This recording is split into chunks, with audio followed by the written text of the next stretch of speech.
The movie begins with a sniper preparing to take out his target, a drug kingpin, in his mansion.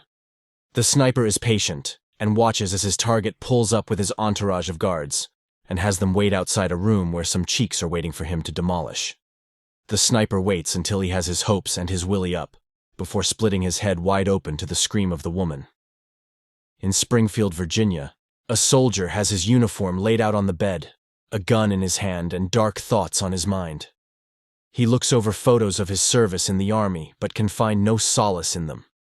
He tries calling for help but can get through to nobody, and after succumbing to his thoughts, he takes his own life. He is given a gun salute at his funeral, which is attended by Master Sergeant Brandon Beckett. Brandon is visited by Major Richard Miller and wonders how a soldier renowned as this one could take his own life.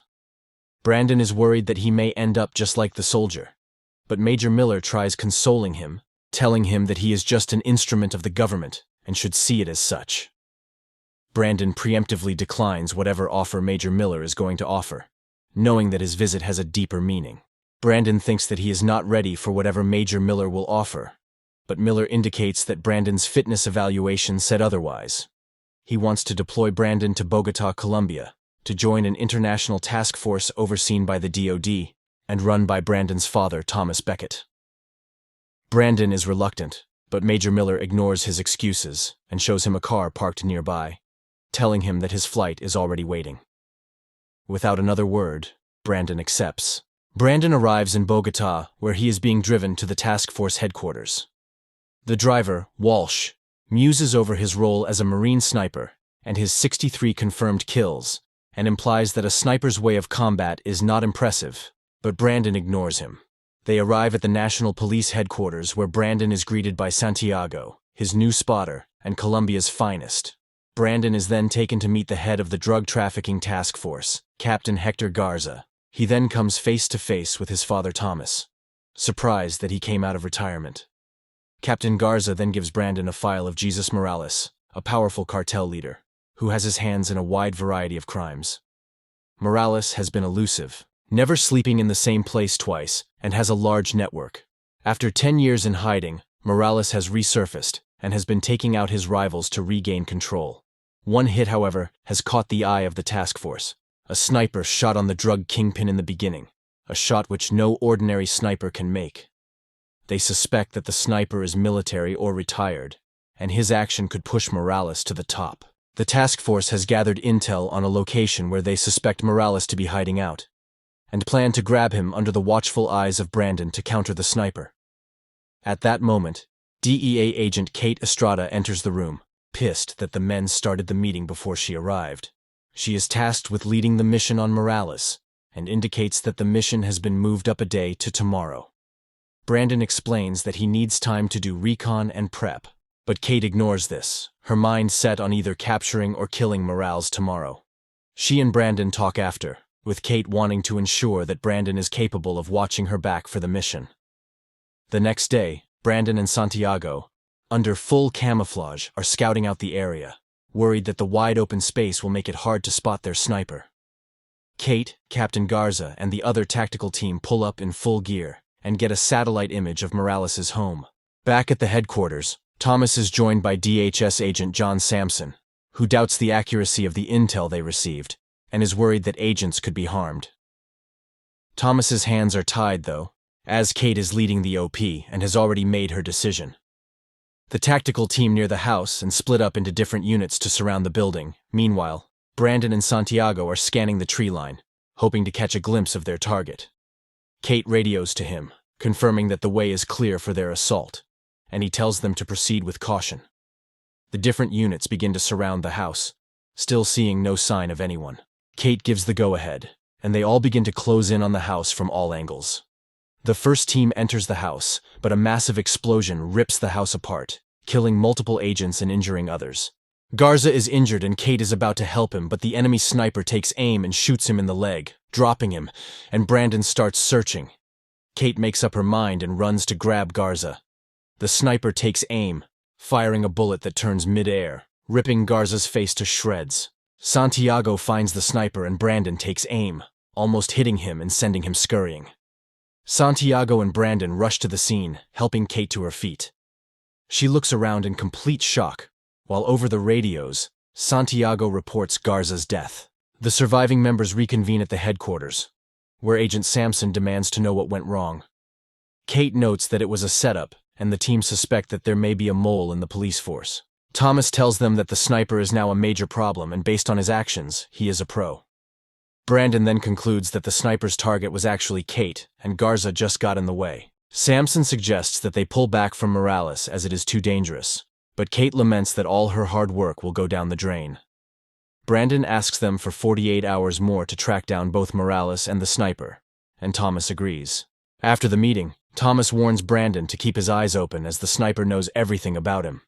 Brandon wonders why his father would come out of retirement, and Thomas admits that the Marine Corps was his life, and all he knew, and being a civilian was just too hard. The team moves operations to a safe house, where Brandon notes to Walsh that they are wide open to a sniper attack, but Walsh is confident that they will be okay. We then see that a sniper, nicknamed El Diablo, gets a call with intel on Kate's location at the safe house, and that the American sniper is with her. Brandon is at the safe house looking over the file of the fallen soldier from the beginning, and all the precursors to him taking his own life. Kate stops by to thank him for supporting her and wanting to go after Morales. She asks him for advice on handling the loss of a comrade, and he tells her to think about the good she is doing. Kate is concerned about the second shot that killed Garza, and Brandon agrees, noting that a shot like that should be impossible based on the sniper's position. Kate is solely focused on catching Morales, but Brandon warns her that such narrow-minded focus will lead to more lives being lost.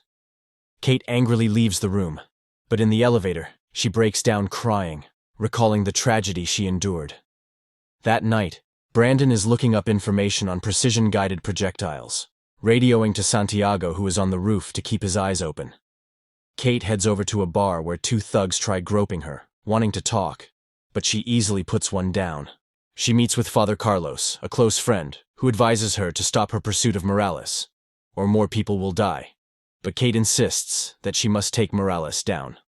Father Carlos then tells her the name of the sniper and his link to Morales, and promises to give more info soon. Before leaving, he warns her to trust no one. Brandon, at the safe house, is alerted by Santiago about suspicious activity, and he makes his way to the roof. He prepares his rifle and follows Santiago's directions to see a glare in the distance. 1750 meters away, El Diablo is scoping out the building when he gets a lock on Brandon. The two snipers line each other up, and Brandon fires first. El Diablo dodges and returns fire, and his bullet tracks Brandon, who dives for cover. El Diablo thinks he has killed Brandon, who lies as still as possible. The next day, Thomas and the team turn up to the scene and collect El Diablo's round, which turns out to be a laser-guided smart bullet. At the safe house, the team is briefed about the technology used in the bullet, which turns out to be a property of the U.S. government. At a secret mansion, Morales is playing pool with one of his underlings when the man beats him and wins the bet. He collects, but Morales puts a gun to his head, accusing him of beating the boss, but he turns out to be messing with the man. He is then having a drink and orders his second to send everything they have after Brandon. He gets a call and heads to his office, but El Diablo is there holding him at gunpoint. He demands his payment for Brandon's death, but Morales reveals that Brandon is still alive. Morales then bravely tells El Diablo that he is no longer needed and to get out. Brandon and Kate are being moved to another CIA black site when she gets a call from Father Carlos with information. He tells Kate about a girl that El Diablo visits regularly and gives her the address, warning her again to be careful. The two are making their way, when suddenly a truck slams into their car, flipping it. Morales' men turn up with guns and a gunfight erupts on the street. Brandon grabs a gun and returns fire, and after the smoke clears, he sees Santiago shot and killed and Kate missing.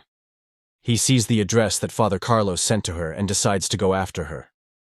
Kate foolishly heads over to the address alone, realizing too late that she is surrounded by Morales' men on all sides. She still knocks on the door, and a woman answers but refuses to talk. The gangsters approach, and Kate pulls her gun, but is pushed into the street by the woman. Kate is grabbed and attacked and thrown around. She tries fighting back but gets grabbed and assaulted. The men prepare to have their way with her when they are shot and killed by Brandon, who turns up. One man jumps on a bike and escapes, and Kate tries to grab another man, but El Diablo's girl holds her at gunpoint. Unknown to her, Brandon has her at gunpoint, allowing Kate to disarm her. Kate then sees a locker around her neck and rips it off, revealing a picture of the woman and El Diablo. Brandon immediately sends the photo over to Thomas, wanting to find out who he really is. He reveals that they were ambushed, suspecting that there really is a mole, and indicates that he and Kate are going dark. Agent Sampson does not agree with them going dark, but Thomas is adamant that it's the best play. Kate takes Brandon to Father Carlos, asking for a hiding place. They tell Carlos about the mole, hoping he has an idea, but Carlos tells them it could be anyone, as Morales is well connected. Brandon and Kate want to go after all his connections, hoping to flush El Diablo out, and Father Carlos, though hesitant, agrees to help. A few days later, Thomas then gets a report from Major Miller about a long list of Morales' men who were killed by sniper shot. They suspect it is Brandon, and declares that his kill list is getting out of hand. Back at the hideout, Brandon and Father Carlos go for a walk. They sit in the park, and Brandon tells him about the Marine who passed recently by taking his own life, and worries that he will end up just like that. Father Carlos tells Brandon that he must learn to forgive himself if he wants to avoid that fate. Father Carlos confesses that he too has taken lives, as he was a gangster when he was younger. And just as he could change, Brandon has a chance also. El Diablo is in bed with his woman when Morales shows up holding them at gunpoint. Morales tells El Diablo about Brandon taking out his men. He then surprisingly offers El Diablo $500,000 up front and another $500 once Brandon is killed. At the base, the team reveals El Diablo's name as Enrique, an ex-Defense Force sniper. Agent Sampson again raises his objections to Brandon and Kate being on the streets, wanting to get them on a plane out of the country. But Thomas and the Major Miller agree that Brandon is making progress and agree to give him more time. Brandon and Kate get a message from Father Carlos for them to meet up at his church, but they suspect that something is not right. The two make their way to the church, and Brandon can feel that El Diablo is present. They take up a post across from the church, and Brandon sets up his rifle. Brandon and Kate begin scanning the area, but hours pass, and they see nothing.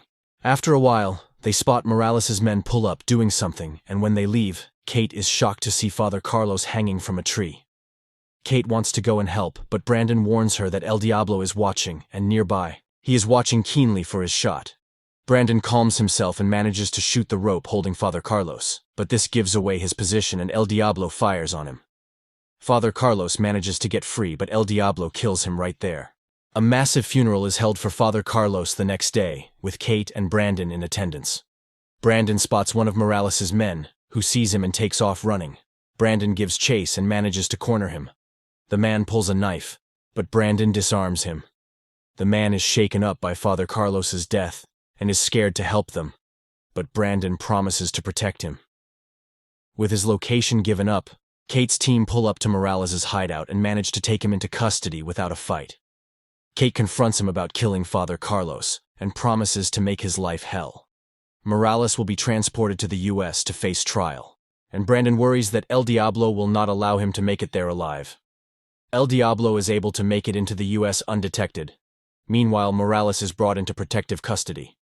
El Diablo is working with someone in the U.S. and gets a car arranged for him with 3 laser-guided projectiles.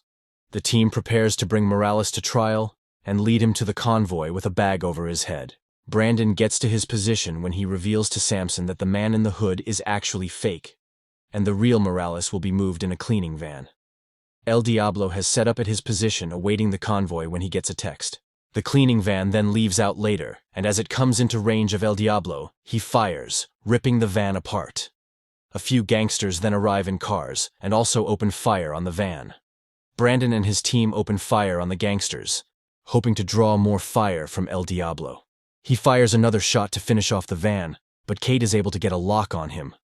Brandon does not see him, but calms himself and fires, ripping off El Diablo's head. It is then revealed that it really was Morales in the convoy.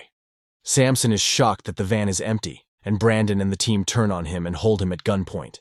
Sampson then reveals that they made a deal with Morales to stop a dirty bomb from crossing the border and gave him weapons, but never intended for it to be used on his own people. Out of anger, Kate punches him in the face. Sampson is taken into custody, and Thomas thinks that they worked well together, hoping to have started a new team. Thomas plans to go back to fishing for a while and hugs Brandon. The two give a tearful goodbye, and Thomas watches as his son walks away. Remember to subscribe and turn on notifications so you can watch more movies like this. Thanks for watching.